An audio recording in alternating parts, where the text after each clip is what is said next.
On September 11, 2001, almost 3,000 people died in a coordinated al-Qaeda-planned suicide attack on the World Trade Center's Twin Towers in New York City and the Pentagon. A fourth strike was planned for Washington, D.C., but when passengers intervened, the plane crashed into a field in Shanksville, Pennsylvania. The attack marked the beginning of a pivotal decade and the start of the longest war in American history. The day was forever seared in Americans' memories, both young and old alike. As we face the 10-year anniversary, the nation is reflecting on the aftermath of the tragedy.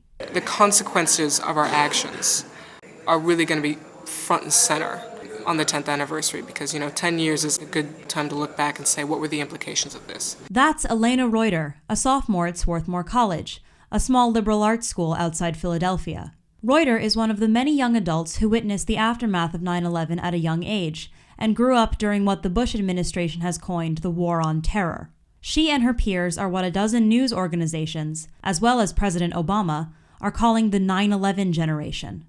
They say the 9/11 generation appears to be comprised of two groups. One group has become more civic-minded and volunteer-inspired. The other has grown apathetic and cynical watching the conflicts in Iraq and Afghanistan. War News Radio wanted to see whether these young adults agree with the categorization. But first, we heard from them about the role the 9/11 experience played in their childhood. Jessie Cannizzaro, a 21-year-old senior studying theater at Swarthmore, is from New York City. She was in Manhattan on September 11th and shares vivid memories about the day. It's so engraved in my memory as this just incredibly strong smell of smoke throughout the city.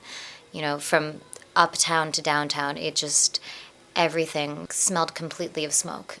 And I just remember walking around the city getting supplies with my parents and just the coat of dust on everything. And just looking downtown and just seeing the smoke and debris and the wreckage that just stayed with the city. Ross Adair, a 21-year-old senior now studying political science at Swarthmore, was also in New York City.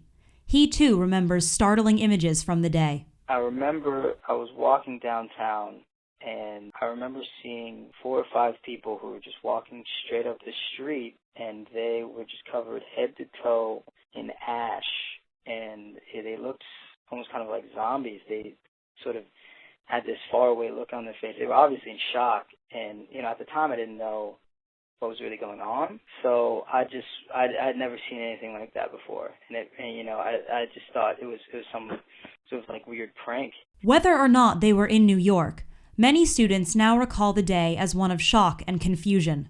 Most of them were in their class at their elementary schools when they got the news, like Becca Spiegel, now a 21-year-old senior majoring in sociology at Colorado College.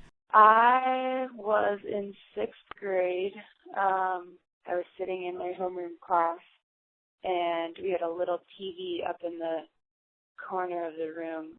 And, it was early in the morning. We'd probably just gotten to school, and all of a sudden my teacher turned on the TV, and we saw footage of the plane crashing into the second tower, and I remember just being totally confused and unable to understand what was going on. It didn't ever occur to me that this was something that was happening, that was calculated and had been planned out. I just couldn't imagine what had gone wrong. Watching footage of the incident on TV and it's all of its aftermath and being kind of stunned and horrified and unsure what to make of it overall. Like Spiegel, the majority of the students who spoke with War News Radio felt that the tragedy taught them important lessons, even if they did not at first understand just what was happening.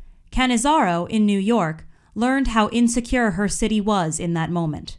Just the very fact of knowing that my city that for 11 years I thought was just indestructible, that no one could touch it, and that someone could come in and destroy so much. Diana Mask, now a senior studying communications at Susquehanna University, had loved ones in the surrounding area and was forced to confront the concepts of loss and tragedy. My family is originally from North Jersey, and a lot of close family friends were affected by it. We lost a lot of family friends, and just hearing the stories of people whose cars were left at the train station in New Jersey who just went in for the day and never came back. And just hearing the horror stories in general, and just trying to understand the emotional stress and duress that these people were going through.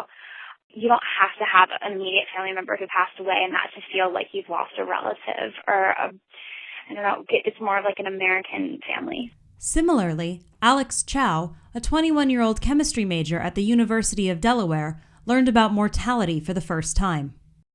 I guess in some ways I've learned about life and death. I know that during that year my grandfather also died, so even at a very young age, at 10, I began to learn about how fragile life Clinical is. psychologist Lori Walsh, who was practicing in New York City at the time, explains the effect 9/11 had for most children across the country.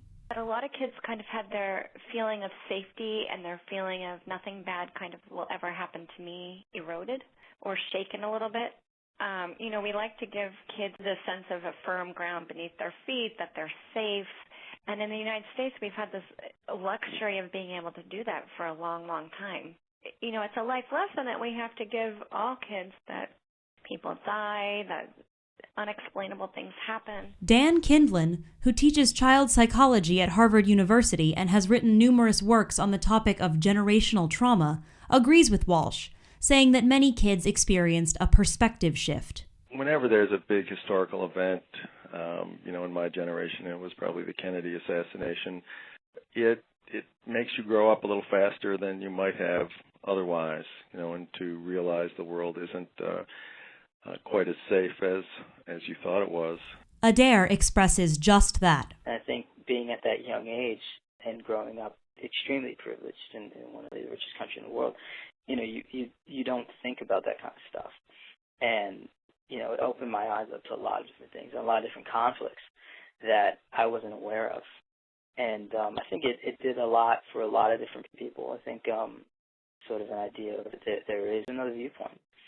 And, it's something I really had to understand, and I think I'm still understanding. Chris Kazaks, who was 20 years old and just entering the University of Pennsylvania at the time, says that 9/11 was a wake-up call.